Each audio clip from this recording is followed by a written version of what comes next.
This is part one of a two-part series.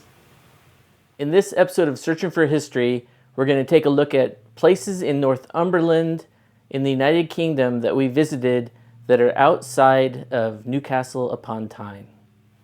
We'll start off by going north into Northumberland, mostly following the coast, visiting Greek Revival Belsay Hall. Then the incredible Warkworth Castle with its amazing keep. We'll look at the ducal residence of Alnwick Castle, the magnificent ruin of Dunstanburgh Castle, followed by the grand Bamburgh Castle. After, we will ponder the mysteries of the holy island of Lindisfarne and end our discussion at the border town of Berwick upon Tweed.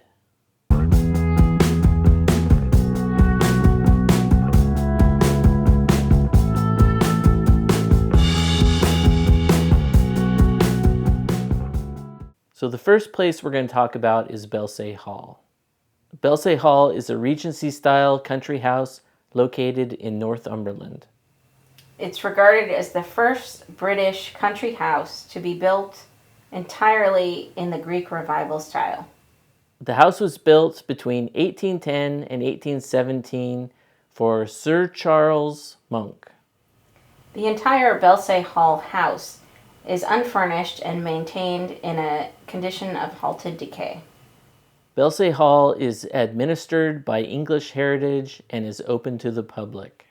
Looking at these pictures of the interior, it's while empty of furnishings, you can still get a feeling of how grand Belsay Hall was and still is.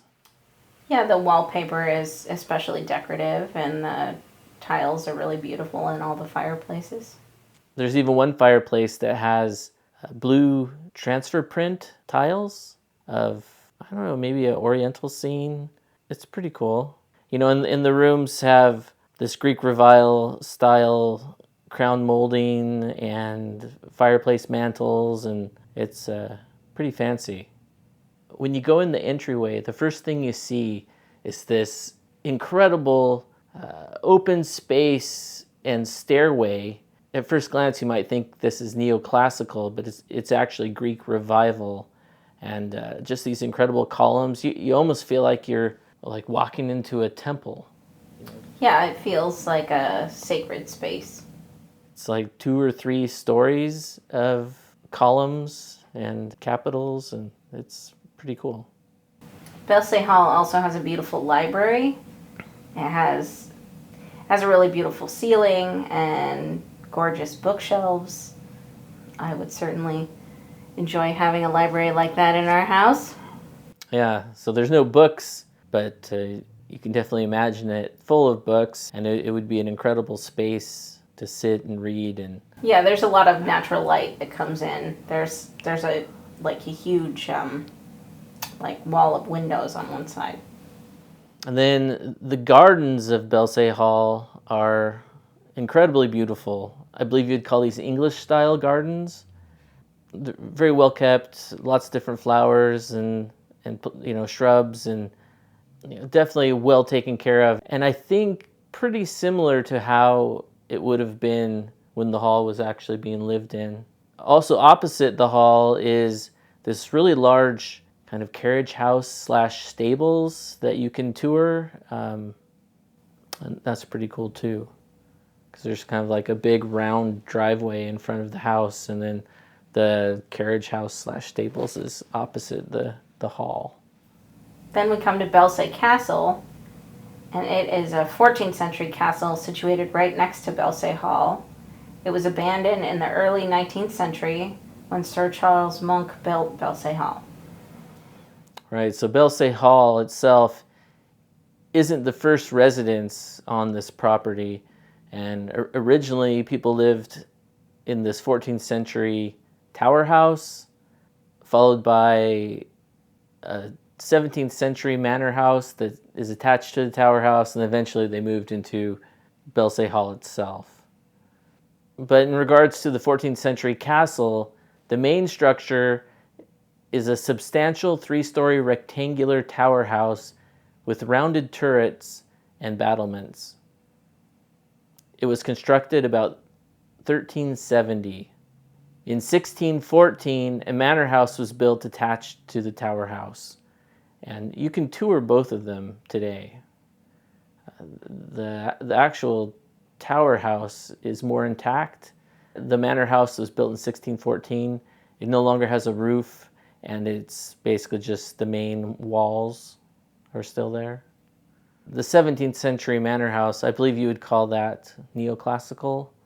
It has columns in front of the entryway, and then you can see where windows would have been in place, but now it's just the stone window frames that are there.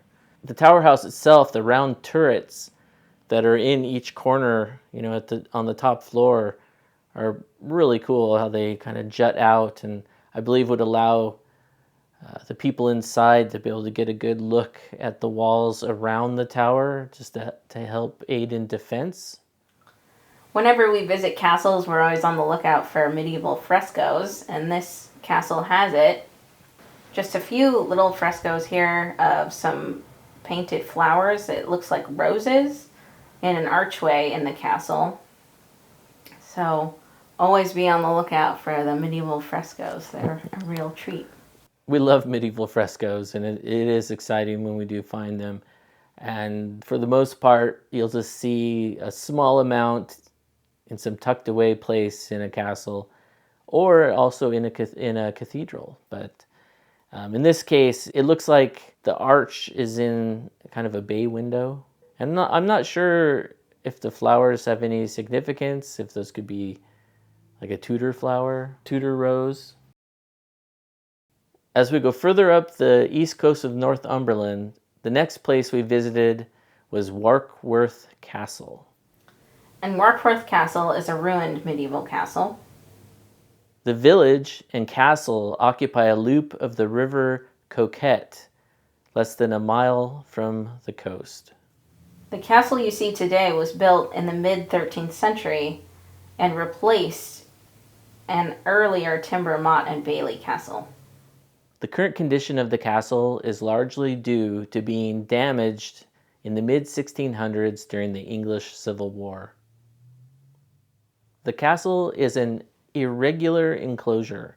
The keep is at the north end, overlooking the town, with the bailey to the south. The gatehouse in the center of the south curtain wall mostly dates from the 13th century.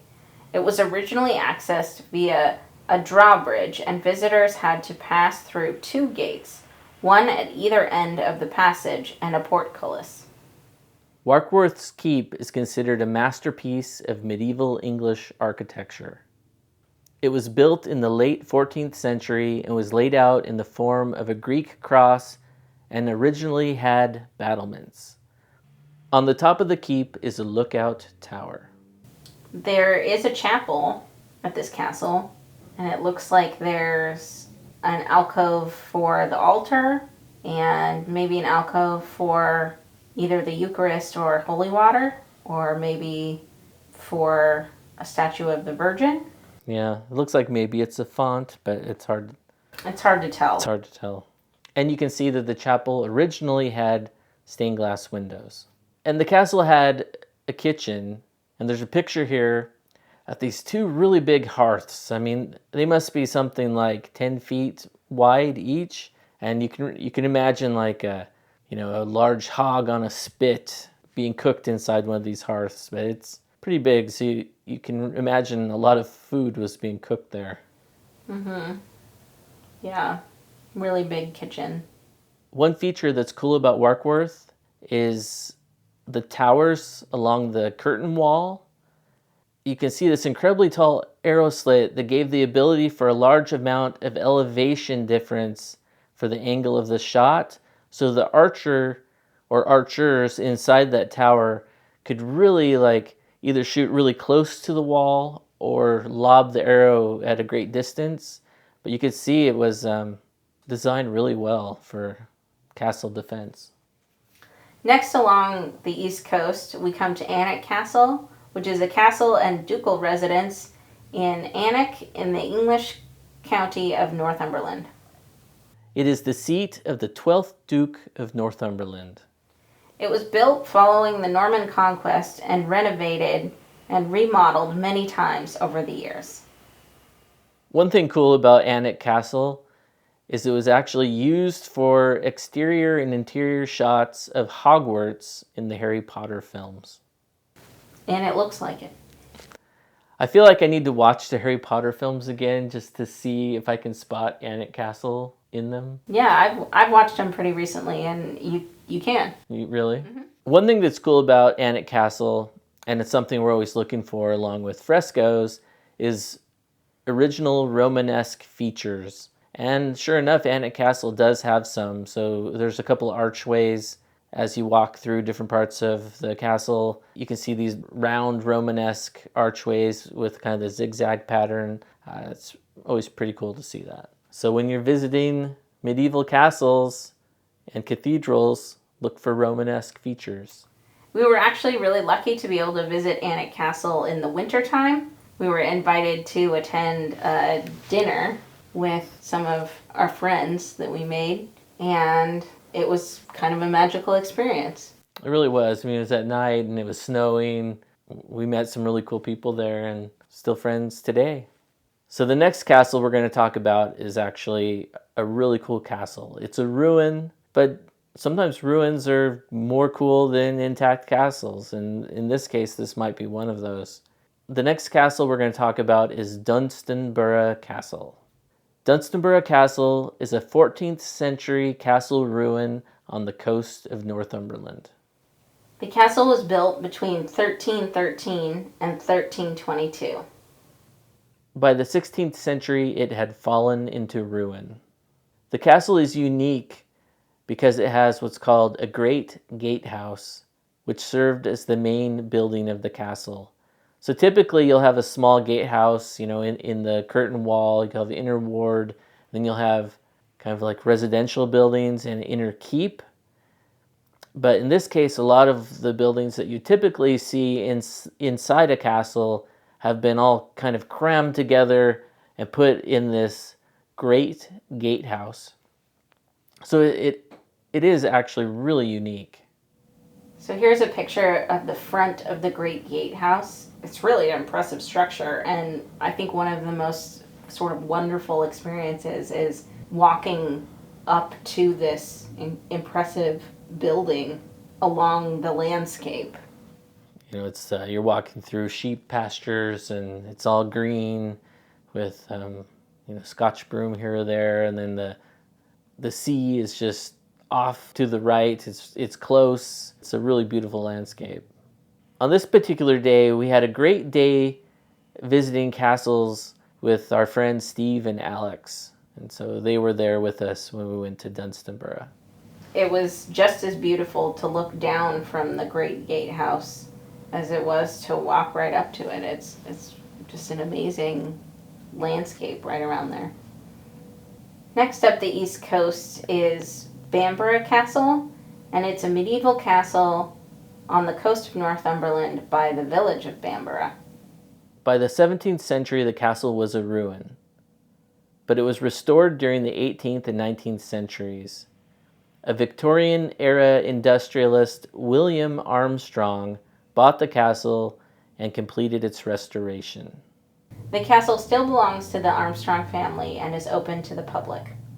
And for you geologists out there, the castle is actually built on top of a crag of volcanic dolerite. So if you know what volcanic dolerite is, let us know in the comments, because we don't.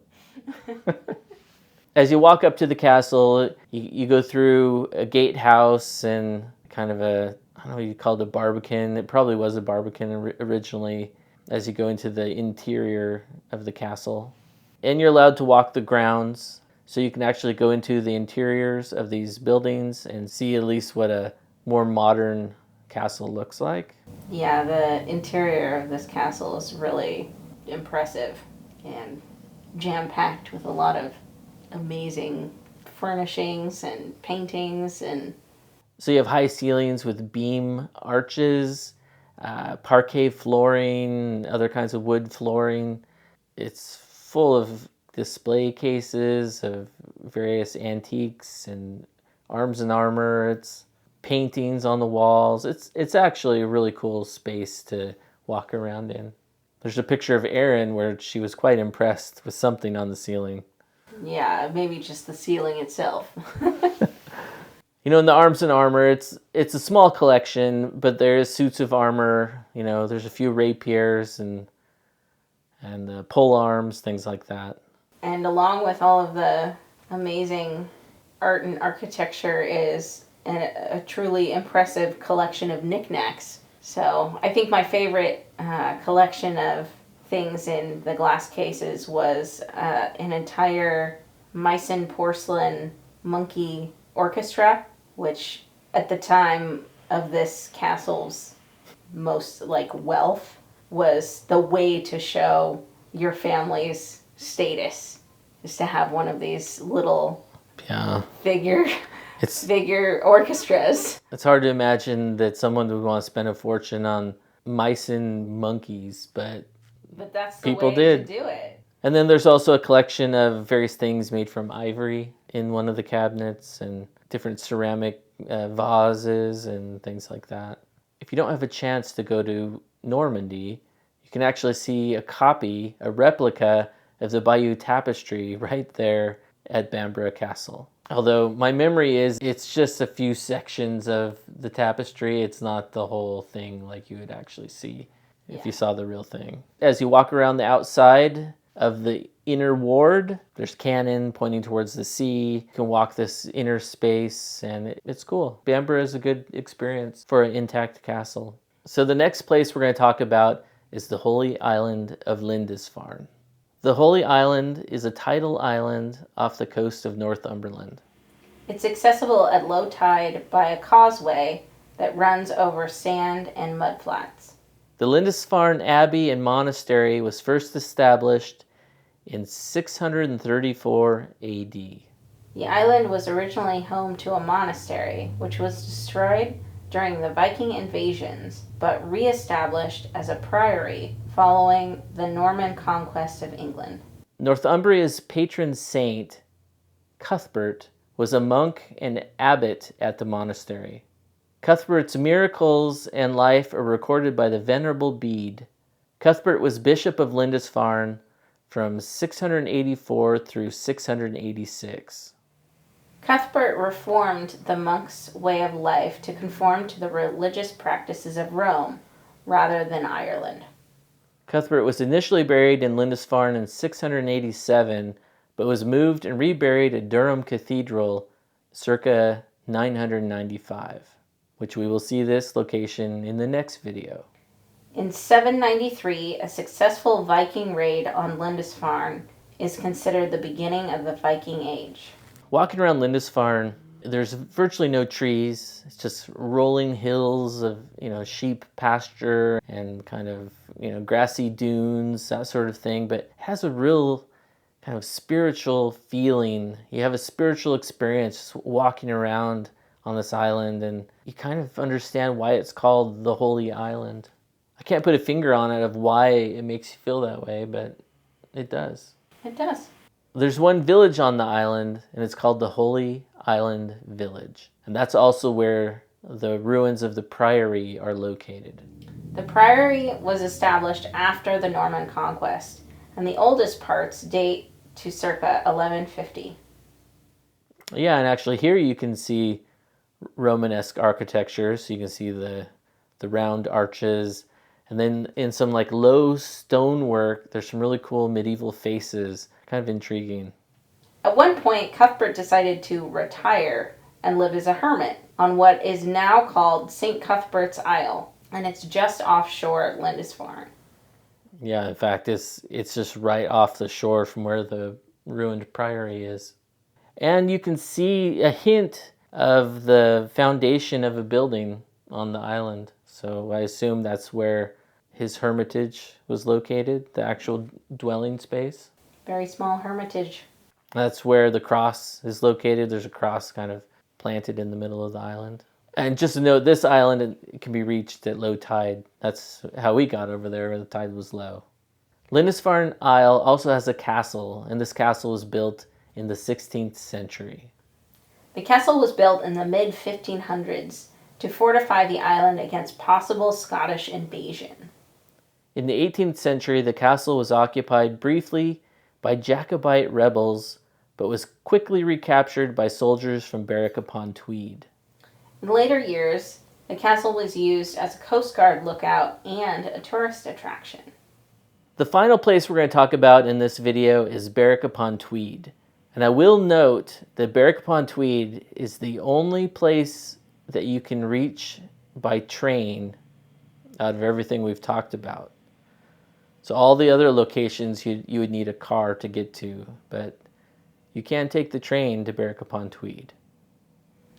Berwick was founded as an Anglo-Saxon settlement in the Kingdom of Northumbria, which was annexed by England in the 10th century.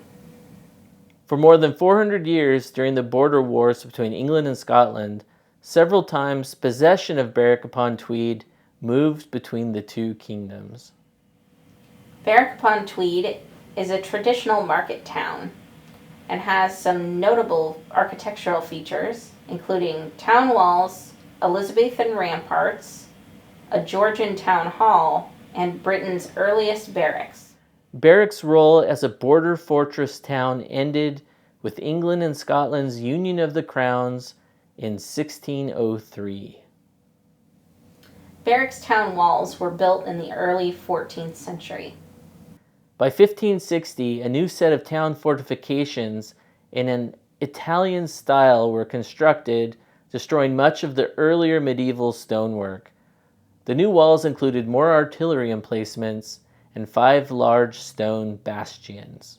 So, Berwick basically has what's called a star fort kind of built around it. Another cool feature of Berwick upon Tweed is the Berwick Town Hall, which was built between 1754 and 1760 in the neoclassical style. Berwick Bridge, also known as the Old Bridge, spans the River Tweed. The bridge was built between 1611 and 1624. So, Erin, what are your thoughts on these sites as you tour going up the east coast of Northumberland outside of Newcastle upon Tyne? It's sort of difficult to say really the favorites, but I guess my favorites are Alnwick Castle and Dunstanburgh Castle. And I do enjoy Bamburgh Castle. It's hard not to recommend getting a look at the Meissen porcelain. I really like Belsay Hall. So Belsay Hall had internal gutters or internal downspouts, and that's actually what ruined the building because it ended up leaking and trapping moisture inside the walls. But it's really incredible to see this kind of great hall that's just paused in time, in stasis, and you can just explore it and take a look at it. It's really unique like that. And then the Holy Isle of Lindisfarne is also a special place. Mm-hmm. I can just imagine like Viking longships showing up and being a really big surprise to the monks that were living there. Yeah, I really liked being on the Holy Isle as well. It feels like a really sacred space. And it's sort of lovely that Cuthbert felt like he needed to have even more alone time with God right at the end there. He found an even more lonelier island than Lindisfarne itself, right next to Lindisfarne, and so we walked out, on all these little rocks real quick and just had a little while out on this little hermit island. But you definitely got a feeling that you'd be very alone and very exposed. So you'd really need to have some big faith. Well, that was part 1 of 2 of places to see in Northumberland. So stay tuned for the next episode. Don't forget to like, share, comment on this video, and please subscribe to Searching for History. Thanks for watching.